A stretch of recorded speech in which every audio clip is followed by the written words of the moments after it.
Gusto mo ba na hinding-hindi titigil sa kakahabol sa'yo ang partner mo o ang mahal mo, boyfriend o girlfriend mo?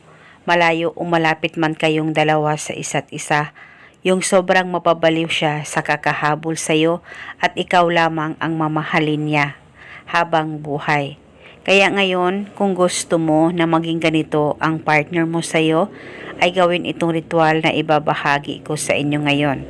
Lalong-lalo na sa tingin mo ay nagkamalabuan na kayong dalawa ng partner mo at minsan mararamdaman mo na may kakaiba na sa kanya. Kaya ngayon, gawin ito na buo ang loob at tiwala mo para isa itong paraan at gabay para patuloy ang pagmamahalan at samahan ninyong dalawa ng partner mo. At paniguradong hindi siya titigil sa kakahabol sa'yo pagkatapos mong gawin ang ritual na ito. Basta gawin itong ritual sa mabuti at hilingin ng buong puso.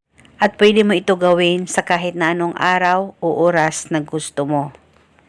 Ang gagawin mo lamang, kumuha ka ng bote, plastic o babasagin na bote ay pwedeng gamitin at dapat may takip po ito. At pagkatapos, lagyan mo ito ng kalahating suka, kahit anong suka na meron ka ay pwedeng gamitin. At pagkatapos, kumuha ka ng papel at panulat at isulat mo ito sa papel. Pangalan at apelido, ikaw ay hindi titigil sa kakahabol sa akin habang buhay. Isulat mo lamang ito ng isang beses. At pagkatapos ay i-roll o itupi ang papel at isilid ito sa loob ng bote na inihanda mo na may kalahating suka.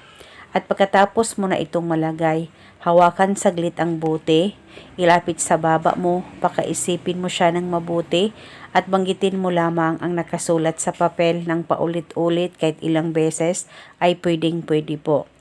At pagkatapos ay takpan mo ang bote at alugin ito ng 3 alog.